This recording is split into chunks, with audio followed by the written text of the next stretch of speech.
comme vous avez pu le constater à travers le titre de cette vidéo, ce qui m'amène aujourd'hui, c'est les travailleurs pauvres que nous sommes.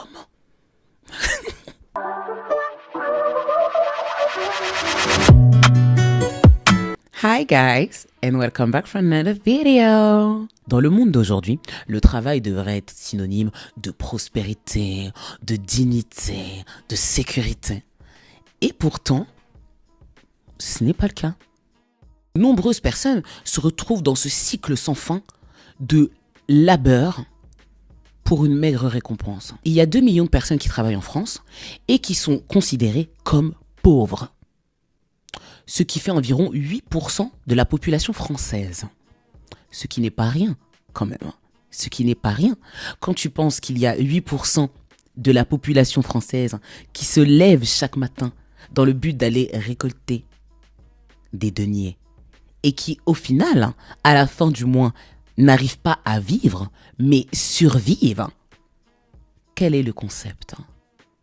Quel est le concept ? Parce que je n'arrive pas à le comprendre. Et faisant partie de ces travailleurs pauvres, comment te dire que je n'arrive encore moins à le comprendre ? Labeur ingrat. Je trouve que dans le fond, la plupart des Français travaillent dur. Des fois, il y en a même qui travaillent un petit peu trop dur pour pas grand-chose. Nous mettons notre cœur, notre âme, notre dévouement, notre passion dans nos emplois pour récolter quoi à la fin ? 1005 ? 1006 ? Waouh ! Quand tu vois tout l'argent qui circule sur cette terre, tu te dis mais attends, moi je suis simplement destiné à récolter 1005. Je me lève chaque jour, j'use ma santé pour une entreprise qui n'est pas la mienne, dans le seul but de récolter 1005. Alors que quand des fois tu travailles dans certaines entreprises et que tu as accès au chiffre d'affaires, etc., et que tu vois les milliers, les millions qui sont faits, et toi, en fait, tu n'es que le simple dindon de la farce qui récolte les miettes. C'est donc ça la vie.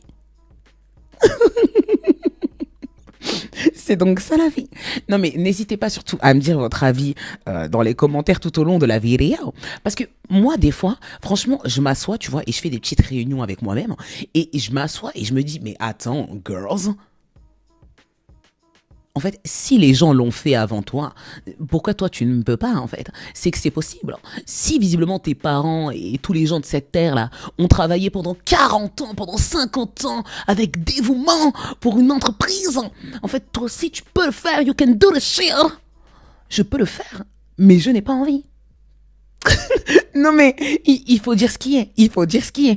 Parce que franchement, 2024, j'essaye d'être 100% honnête avec ma personne, 100% honnête avec moi-même. Et vraiment, quand je pense au monde du travail, voilà, quand j'étais petite, j'avais une phobie scolaire, et maintenant que j'ai une grandi, j'ai la phobie du travail. I can't, I really can't. Non mais vraiment, et c'est pas pour faire ma feignante ou je sais pas quoi, mais je vais développer ça dans quelques instants. Donc nous travaillons la plupart du temps comme des acharnés, parce qu'il faut le dire, voilà, la plupart du temps, quand on se lève le matin, c'est pas simplement pour aller dans un bureau et rien branler. Tu vois, c'est quand même, sauf les cadres, etc. Mais la majeure partie des gens, on va dire qu'on fait des travails plus ou moins stressants. Et pour certains, on fait même des travaux qui sont physiques. Donc ça impacte ta santé, ça impacte ton moral. Tout ça pour 1005. Je suis désolée, mais je ne suis pas d'accord. 1005, 1006, 1007, 1008, 2000... Entre toi et moi, on mérite mieux que ça. 1000 de Bruce n'est pas assez. Mais que ça soit 1005, 1002, 1003, 1000, tout ce que tu veux, dans tous les cas, dans certains foyers, ça ne couvre même pas toutes les dépenses du foyer. Et c'est ça qui est le plus grave, je trouve. C'est que normalement, tout travail mérite salaire, oui, mais un salaire correct. Un salaire décent qui permet de vivre et pas simplement de survivre. Parce que moi, je n'arrive pas à comprendre que la majeure partie des êtres humains, nous avons accepté le fait de travailler, aller payer nos factures, aller payer l'assurance de la voiture, l'essence, les courses, et on n'a plus d'argent en fait. Donc, où est la distraction dans tout ça ? Bah, la distraction, malheureusement, maintenant, elle est sur les réseaux sociaux. Ou du moins, on pense qu'on se distrait alors que On ramollit juste son cerveau. Mais ça, c'est encore un autre débat. Donc, comme je vous le disais, il y a vraiment plus de place pour la distraction. Et je trouve ça assez triste. Parce que, une fois que tu as payé tout ça, si jamais tu veux faire une petite sortie avec tes copines, ou aller au resto, ou payer, je sais pas moi, un parc d'attractions à tes enfants, etc. En fait, ce n'est même pas possible. Et dans certains cas, c'est même pas envisageable. Parce qu'il y a tellement de choses à payer que à la fin, il faut garder quand même un petit peu d'argent pour les imprévus de la vie, on sait jamais. Donc, faut faire un choix. Soit tu te distrais, tu sors, tu fais ce que tu as à faire, tu dépenses l'argent que tu n'as pas, ou tu gardes le reste si jamais il y a un petit imprévu. Mais c'est d'une tristesse infinie. Vraiment, je trouve que c'est d'une tristesse infinie. Parce que si on regarde bien la vie d'une majeure partie des Français, c'est souffrir tous les lundis, toute la semaine attendre le week-end, mais au final, pendant ce week-end, tu fais pas grand-chose parce que t'as pas d'argent. Au final, dimanche arrive, le stress de la reprise revient, et c'est reparti pour un tour. Et en fait, ce n'est que ça. Et je n'arrive pas à comprendre que les sans-culottes que nous sommes, les révolutionnaires que nous sommes, acceptons ce mode de vie insupportable, stressant et oppressant. I can't believe this shit. Non, vraiment, je n'arrive pas à le concevoir. C'est clair que quand tu parles aux anciens, les anciens, ils vont te dire « Non mais c'est bon, quoi. Estimez-vous heureux. Nous, à notre époque. » Oui, non mais vous, à votre époque, c'est très bien. Mais on n'est plus à votre époque là. Donc à un moment donné, faut vivre avec son temps. Tu comprends?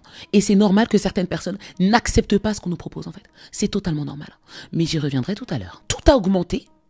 Tout a augmenté sur cette terre. Tu vas faire 50 € de course. Tu repars avec une carotte, un paquet de pâtes et tes yeux pour pleurer. Non, donc en fait, je ne comprends pas. Tout augmente sauf les salaires. Mais comment fonctionne ce pays? Je n'arrive pas à le comprendre. Et tu vas me faire croire que tous ces gens qui sont au gouvernement, ils ont des bac plus 5, bac plus 6, bac plus 7, bac plus 8, tout ça pour faire couler la France. Ouais. Tous ces gens-là ne se rendent pas compte à quel point notre mode de vie est stressant et oppressant. Et après ça, nous avons notre cher Emmanuel Macron qui vient nous faire de petits discours pour nous expliquer qu'il faut qu'il y ait un repeuplement démographique, qu'il faut que les Françaises se transforment en vaches incubatrices et fassent des gosses pour repeupler la population. La natalité baisse aussi parce que l'infertilité progresse. Et je parle là d'une forme de tabou du siècle. Un grand plan de lutte contre ce fléau sera engagé pour permettre justement ce réarmement démographique. Pardon ? Venant d'un mec qui lui-même n'a pas d'enfant, déjà, je trouve ça assez culotté. Deuxièmement, nous, on n'a pas son salaire. On n'a pas son salaire. Donc, encore heureux qu'on n'est pas comme nos parents et comme nos grands-parents et que maintenant, on a quand même beaucoup plus conscience qu'un enfant, c'est des dépenses. C'est des dépenses. C'est pas le tout de faire des enfants comme ça si on peut pas leur assurer un avenir correct, si on peut pas les mettre dans des écoles correctes, si on peut pas leur donner tout ce qu'ils ont besoin. En fait, je suis désolée parce que peut-être qu'à l'époque, les mamans, elles étaient en mode oui, je fais un enfant, même si je suis dans la précarité, c'est pas grave. Moi, je ne mange plus, je vais tout donner à l'enfant. Et gna gna que gna gna que gna gna. Enfin oui, d'accord. Moi, je suis quand même un petit peu plus réaliste que ça. Si j'ai déjà pas à bouffer à l'heure actuelle, je vais sûrement pas aller pondre un gosse dans le but de moi ne plus me nourrir pour nourrir le gosse. Enfin, je suis désolée. Si c'est pour avoir ce genre de vie, autant le laisser dans les roubignoles du papa. Et voilà, je m'en porte très bien. Je suis désolée, mais il faut être un peu réaliste, Il faut être un peu réaliste. Parce que je ne sais pas dans quel monde vit Macron et où ils vivent tout cela, là. Mais visiblement, c'est pas dans le même monde que nous. Parce que j'étais vraiment outrée quand le mec est venu nous dire que il faut repeupler la France et tout ça. Mais pardon? Mais repeuple-la avec Brigitte. Mais sûrement pas avec moi. Non, parce que je suis désolée. It's not possible. Ce n'est pas possible. Dans ce genre de conditions à l'heure actuelle là, ce n'est pas possible. Et j'aime toujours apporter quelques statistiques, pour étayer mes propos. Il faut quand même se rendre compte que d'après le système national des données de santé et d'après une étude réalisée par l'EPIFAR, le nombre de vasectomies a fortement augmenté depuis 2010 en France, avec un taux annuel multiplié par 15 en 12 ans. Ces chiffres datent de 2022. 30 288 vasectomies. Concernant les femmes, le dernier chiffre en date de 2021 et le nombre de ligatures des trompes en 2021 était de 21 490. Pour ceux qui ne sont pas au courant, la vasectomie et les ligatures des trompes, ce sont des opérations chirurgicales qui permettent d'avoir un moyen de contraception définitif. Une fois que tu as fait cette opération, tu ne peux plus revenir en arrière et tu ne pourras jamais avoir d'enfant. Est-ce que vous vous rendez compte à quel point ce nombre a augmenté? Ce qui prouve quand même que il y a plein de personnes qui ne veulent pas avoir d'enfants. Ça peut se comprendre. Il aura beau sortir toutes les primes femmes enceintes, tout ce qu'il veut. En tout cas, avec moi, ça va pas fonctionner. Tant que la jeunesse n'a pas un avenir concret déjà, c'est sûrement pas pour aller créer une autre jeunesse qui n'aura toujours pas d'avenir. Je suis désolée, mais c'est non. Bref. Et il y a un autre point aussi qui est vraiment important, je trouve, c'est la dévalorisation des jeunes. Il y a beaucoup de jeunes pour qui le monde du travail rime avec dévalorisation. Ce qui est normal. Toi, t'es jeune, belle, dynamique, beau, grand, fort, magnifique. T'arrives dans une entreprise et on te dévalorise. On te fait te sentir plus bas que terre. Tout ça parce que t'es jeune et parce que les autres sont dans l'entreprise depuis un certain temps et ils pensent qu'ils font partie des meubles, qu'ils font partie du décor. Ça, c'est le genre de choses qui poussent les jeunes à ne pas être assidus, à ne pas respecter les règles et à s'en foutre, tout simplement. Quand tu vois comment t'es traité dans certaines entreprises, est-ce que tu crois que ça va te donner envie de rester? Est-ce que tu crois que tu as envie de faire des efforts pour cet employeur? Est-ce que tu crois que tu as envie de te donner à 100%? On n'est plus en 1980 où on est obligé, où CDI rime avec bonheur, rime avec monospace et où tu es obligé de subir parce que tu trouveras jamais rien d'autre en fait. C'est plus comme ça la vie. Et je pense que les employeurs, ça, ils ont du mal à comprendre. Ils sont toujours avec leur management old school et ils pensent que ça va fonctionner avec nous. Sauf qu'en fait, je suis désolée, mais non, nous on n'est plus comme nos parents. On va pas nous mettre un CDI en guise de carotte comme ça devant notre nez et nous faire croire que ça va être ça notre vie, qu'on va avancer, qu'on va rester là tout le temps et qu'il faut qu'on subisse. En fait, non. Et encore heureux qu'on s'est réveillé. Et je pense que ça, c'est en partie aussi par rapport au Covid. Parce que depuis le Covid, je pense qu'il y a beaucoup de gens qui ont compris que ce qui était important, c'est la santé et vivre sa vie. Mais pas le boulot, en fait. Pas le boulot. Et je pense que c'est pour ça que maintenant, il y a beaucoup d'employeurs et beaucoup de gens en général qui te disent que « Oh non, mais les jeunes, ils veulent plus travailler, quoi. » Non, c'est pas qu'on veut pas travailler. On veut travailler, mais on ne veut pas subir. Voilà. On ne veut pas subir les comportements néfastes d'autrui. On ne veut pas subir l'impolitesse d'autrui, le racisme d'autrui, la discrimination d'autrui, la dévalorisation, tout ça sous prétexte de notre jeune âge. Voilà, c'est ça la différence. Et ça, je pense que les employeurs, ils ont du mal à le saisir, tu vois. Et dès que t'es un petit peu trop honnête, ou dès que tu viens simplement pour juste faire ton travail, en fait, parce que c'est pour ça que t'as été embauché de base, faire ton travail. Tu viens pas pour te faire des amis, pour faire genre que vous êtes une grande famille, alors que c'est pas le cas. En fait, tu viens juste pour faire ton travail. Et c'est pour ça que nous, les jeunes, je pense qu'ils ont du mal avec nous. Parce qu'en fait, nous, on n'est pas en mode cirage, suçage de pompe comme les anciens. Nous, on vient, on fait notre taf, on se casse, en fait. Non mais c'est tout. Je suis désolée, c'est pourquoi qu'on a été embauché. C'est simplement pour ça. On doit rien, on ne vous doit rien. Tu vois, et ça, ils ont du mal à le concevoir. Nos collègues, c'est pas nos amis en fait. C'est juste des gens avec qui on va passer 8 heures de notre vie et basta, ça s'arrête là. Parce que moi, il y a beaucoup de gens, et notamment un de mes anciens responsables là où je travaillais, qui m'a dit quoi? Oui, mais toi, tu t'intègres pas assez. Voilà, quoi, il faut que tu souris plus pour une femme. Il faut que tu crées une relation avec la responsable. C'est pour ça qu'elle t'a pas reprolongé. Je sais pas quoi. Mais, pardon? Moi, j'ai été embauchée pour créer des relations avec des gens? Non. Moi, j'ai été embauchée pour faire les tâches qu'il y a inscrites sur ma fiche de poste, récupérer mon salaire à la fin du mois. Ça s'arrête là. Non, mais attends. Moi, je suis poli. Voilà. Bonjour, ouais, ça va? Ouais. Ok, voilà. Mais je viens pas pour raconter ma vie. Enfin, je suis désolée. Je n'ai pas que ça à faire. Je n'ai pas que ça à faire. Et ça, tout ça là, ça fait partie du management vieillot. L'histoire de créer des relations pour se faire bien voir et pour avoir un poste.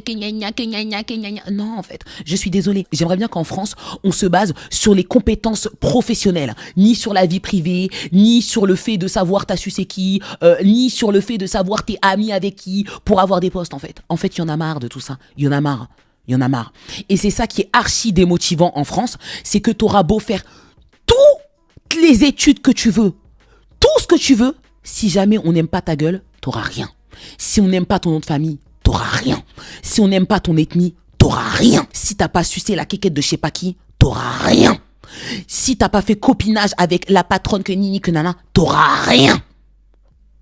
Et c'est ça qui est archi démotivant dans ce pays. C'est qu'en fait, on nous fait croire à l'école et depuis notre plus jeune âge que notre vie va être définie en fonction de nos diplômes, en fonction des... Mais c'est faux. Notre vie est définie en fonction de nos pistons. En fonction de nos relations. C'est tout. Mais c'est sûrement pas basé sur des compétences. Et c'est ça qui est vraiment frustrant. Et qui donne pas envie de travailler pour des entreprises vieillissantes. C'est-à-dire beaucoup d'entreprises dans ce pays, quoi. Mais le pire dans tout ça, et c'est ça qui est le plus triste, je pense, c'est que malheureusement, c'est presque partout pareil. Voilà. J'ai fait une multitude d'entreprises dans des domaines divers et variés. C'est presque partout pareil. La seule entreprise qui était bien, c'était une entreprise à taille humaine. Quand je travaillais dans une agence immobilière, c'était un jeune qui avait repris l'agence de son père, etc. Et il avait embauché que des jeunes presque. C'est extraordinaire. Un management, tu vois, dynamique, voilà, qui te donne envie de venir, tu vois. Tu sais que tu vas être bien accueilli, tu sais que tu vas être... Tu vois ce que je veux dire ? Voilà, ça m'est arrivé une fois en 10 ans de travail. Voilà, sinon tous les autres endroits, stressant, oppressant, dévalorisant, discriminant, et pour rien en plus. Tu vois ce que je veux dire ? Pour rien, juste histoire de se dire on pourrit la vie des gens, on est content, on fait partir tous les intérimaires, on fait partir les jeunes, on est content et au final, voilà, on se retrouve encore avec 3 personnes sur le planning, on se plaint alors qu'au final on s'est mal comporté et qu'on a fait partir tous ces jeunes. Mais on se plaint et on n'est pas content. Alors que c'est simplement le fruit d'un management désastreux, le fruit de copinage, le fruit de pistonnage et je t'en passe. Et après, ils s'étonnent. Ils sont là. Ah oui, les jeunes veulent pas travailler, quoi. Ah oui. Ils préfèrent être sur les réseaux sociaux, quoi. Ah oui. Bah ouais. Au moins, quand je fais ma vidéo YouTube, là, je suis toute seule chez moi et personne me fait chier. J'ai pas de collègues à la con. Je suis pas obligée d'écouter la vie de merde de je ne sais qui. Donc oui. oui, on préfère ça, en fait. Ouais. Je sais pas pourquoi, mais j'ai l'impression qu'à l'ancienne, il y avait quand même beaucoup plus de perspectives d'avenir. Les gens, nos grands-parents, etc., j'ai l'impression qu'ils rentraient dans des entreprises à 20 ans, qui gravissaient les échelons au fur et à mesure, et s'ils avaient un peu de chance, avant la fin de leur carrière, bah voilà, ils avaient quand même un bon poste, gravi quelques échelons, et voilà, retraite terminée. Je vais prendre mon cas en exemple. Quand je vois le nombre de jobs qu'il y a sur mon CV,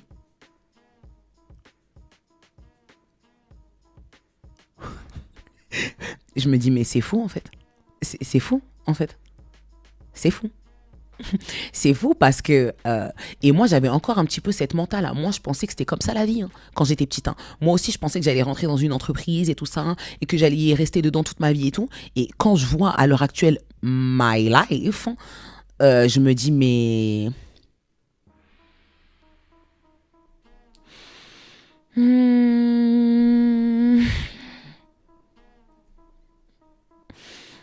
Quel est le concept ? Quel est le concept ? Testeuse de job à temps partiel ? Enfin, quel est le concept en fait ? Il y a plein de personnes qui changent de job, nanani nanana, et qui peuvent peut-être culpabiliser. Moi, je sais que ma mère, elle me faisait grave culpabiliser parce que j'arrivais pas à trouver un job fixe. Mais justement, je suis là pour dédramatiser tout ça en fait. Voilà. Parce que c'est pas grave. Voilà. Parce que le travail, c'est pas la santé. Voilà. Donc, fais ce qu'il te plaît. Et voilà. Je pense vraiment qu'il faut qu'on arrête de stresser H24 avec ces histoires de job, pas de job, si, ça. Notre travail ne nous définit pas. Des fois, tu n'as pas le choix, tu vois, de rester dans cette matrix, de rester dans des jobs insignifiants qui stimulent même pas ton cerveau, qui stimulent rien du tout en fait. Des fois, tu n'as pas le choix parce que, effectivement, et là, ça m'emmène au chapitre suivant, les taxes asphyxiantes qu'il y a dans ce pays. Voilà, nous sommes taxés de A à Z. De A à Z, H24 pour tout et pour rien, en fait. Et quand tu essayes d'entreprendre, c'est encore pire que tout. Les URSSAF, les je sais pas quoi, les 20%, les 30%, ça dépend de la ville où tu habites, que nanani, que nanana, que la domiciliation, que gna gna gna. Enfin bref, c'est du grand n'importe quoi. Donc, je peux comprendre qu'il y en a qui soient démotivés. C'est ouf parce que j'ai l'impression qu'il n'y a que deux options qui s'offrent à nous, quoi. Soit, si tu veux être auto-entrepreneur ou je ne sais pas quoi, soit, on va dire, trois options, pardon. Soit tu as un bon capital, des gens qui peuvent t'aider, des mentors, une famille un peu fortunée, qui peut te donner de l'oseille, etc. Donc, on va dire, vas-y, tu te mets bien. La deuxième option, soit sinon, tu es obligé de faire un peu de blague, un peu d'illégalité dans le but de pouvoir t'en sortir. Ou, dernière option, tu es dans la légalité la plus complète et dans ces cas-là, tu as la corde au cou. Parce que tellement tu te fais sucer à la moelle par l'URSSAF, par l'État, par tout ce qui s'ensuit, par toutes les taxes, et après, tu n'arrives plus à survivre, quoi. Alors que de base, tu avais commencé ça dans le but de survivre et au final, tu t'en sors plus parce que tu es noyé dans les taxes. Ce qui est complètement délirant, je trouve. Parce que moi, je pense sincèrement que l'envie d'entreprendre, etc., c'est quelque chose qui devrait se transmettre depuis le plus jeune âge. Malheureusement, c'est pas ce qu'on fait dans notre pays. Et ça peut se faire avec des choses simples. Tu vois, ça peut se faire de façon simple et ludique. Tu leur demandes d'ouvrir un stand de limonade, de faire du bénéfice, ça va les aider à entreprendre, ça va stimuler leur créativité, va falloir qu'ils soient un petit peu marketing aussi pour pouvoir attirer la clientèle, ça va faire travailler les maths parce que va falloir gérer la caisse, rendre la monnaie, tout ça. Tu vois ce que je veux dire ? On peut faire plein de choses de façon ludique pour donner envie depuis le plus jeune âge. Mais nous, malheureusement, c'est pas ce qu'on fait dans notre pays. J'ai l'impression qu'on a décidé de rendre la jeunesse de plus en plus débile et de leur apprendre des choses, mais des choses insignifiantes, qui ne va pas forcément les aider à payer le loyer plus tard, en fait. Tu vois ce que je veux dire ? Parce que savoir qu'il y a 5 genres, savoir qu'il y a 70 pronoms, etc., enfin, ça va t'aider en quoi, ça, dans ta vie plus tard ? Oui, tu vas respecter les autres, tu vas respecter les différences et tout, mais ça paye le loyer, ça, ou pas ? Je comprends pas, moi. Bref. Moralité, je pense sincèrement que nous ne devrions pas être condamnés à une vie de labeur ingrat. Donc là, il y en a forcément qui vont me dire « Non, mais c'est bon, quoi. Labeur ingrat, tu t'es au chaud, gna gna. » On sait très bien qu'on a plus de chance que d'autres personnes. Mais on a quand même le droit de constater ce qui ne va pas. Et il y a beaucoup de choses qui ne vont pas, notamment dans le monde du travail. Et il y a trop peu de personnes qui en parlent. Forcément, parce que la plupart des personnes qui ont une plateforme, ils ne travaillent pas. Donc, ils ne vont pas parler de choses qu'ils ne connaissent pas, parce qu'ils ne sont même pas concernés par le sujet, quoi. Et c'est comme certains politiques. Je vais prendre un exemple tout bête. Quand j'ai regardé le complément d'enquête là sur notre cher Jordan Bardella, j'étais quand même outré de savoir que depuis qu'il a 18 ans, en fait, le mec vit avec l'argent de l'État, quoi. Le mec vit avec l'argent du contribuable. Ce bouc n'a jamais travaillé de sa vie. Et c'est lui qui va venir me dire « Oui, il faut travailler plus, il faut travailler moins ». C'est lui qui va faire des lois sur le travail, quoi. Alors que le mec n'a jamais mis le pied dans une réelle entreprise. Tu vois ce que je veux dire ? Moi, tout ça, j'arrive pas à l'accepter. Et je n'arrive pas à comprendre, je le répète, qu'en tant que sans-culottes que nous sommes, révolutionnaires, personne ne dise rien, quoi. Voilà, on subit every fucking day, on subit, on se lève, on y va. Ah, j'ai pas envie d'aller travailler. Ah, j'en ai marre. Ah, gna gna. Mais voilà, quoi, c'est tout. Sinon, il n'y a pas je sais pas quoi, il n'y a pas de révolution globale. Quand il y a des gens qui vont manifester, il n'y a jamais d'union, il n'y a jamais d'union du peuple, il n'y a jamais rien, quoi. Les agriculteurs avec les agriculteurs, les infirmiers avec les infirmiers, les profs avec les profs, la SNCF avec la SNCF. Alors que dans le fond, les gens, ils ont presque tous les mêmes revendications, c'est-à-dire être payés convenablement pour la tâche accomplie, en fait. On a presque tous les mêmes revendications. Mais il n'y a aucune unité, que de l'égoïsme et du capitalisme. Et résultat des courses, tout le monde souffre en silence dans son coin.